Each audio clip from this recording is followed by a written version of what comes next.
டெல்லியில் பாஜக தலைவராக நிதின் நபீன் பதவியேற்றுக் கொண்ட விழாவில் பிரதமர் மோடி பல தகவல்களை பாஜக நிர்வாகிகளோடு பகிர்ந்து கொண்டார். அப்போது பேசிய பிரதமர் நரேந்திர மோடி, நம்முன் உள்ள பெரிய சவால் அர்பன் நக்சலிசம். இதன் நோக்கம் சர்வதேச அளவில் மாறி வருகிறது. மோடியை பற்றி நேர்மறையாக பேசுபவர்களை, எழுதுபவர்களை திட்டமிட்டு அவமானப்படுத்துகின்றனர். மேலும் அவர்கள் வேட்டையாடப்பட்டு தீண்டத்தகாதவர்களாக ஆக்கப்படுகிறார்கள். அவர்கள் குரல் அமைதியாக்கப்படுவதுடன் மீண்டும் பேச அனுமதிக்கப்படவில்லை. இதுதான் அர்பன் நக்சலிசத்தின் முறை.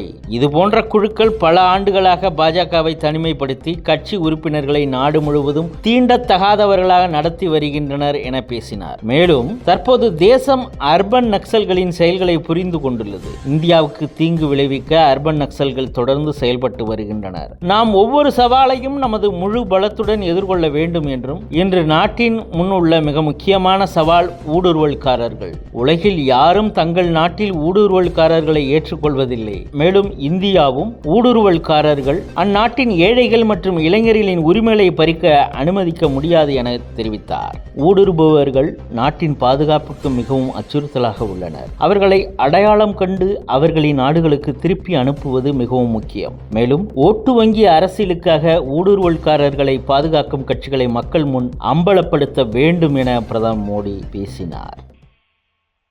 अर्बन नक्सल की भी है।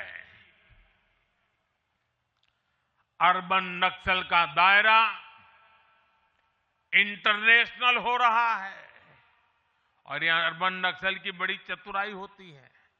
ये यहां मीडिया वाले इतने बैठे हैं ना, अगर साल में एकाध बार भी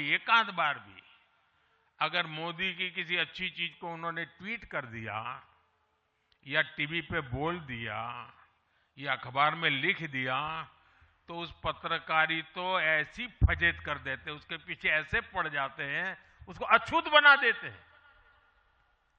भविष्य में वो कभी बोल ना सके ऐसा कर देते हैं। ये अर्बन नक्सल की स्टाइल है। हमको भी सालों तक ऐसा अछूत बना के रख दिया पूरे देश में भाजपा को। अब देश समझ गया है अर्बन नक्सलों के कारनामे।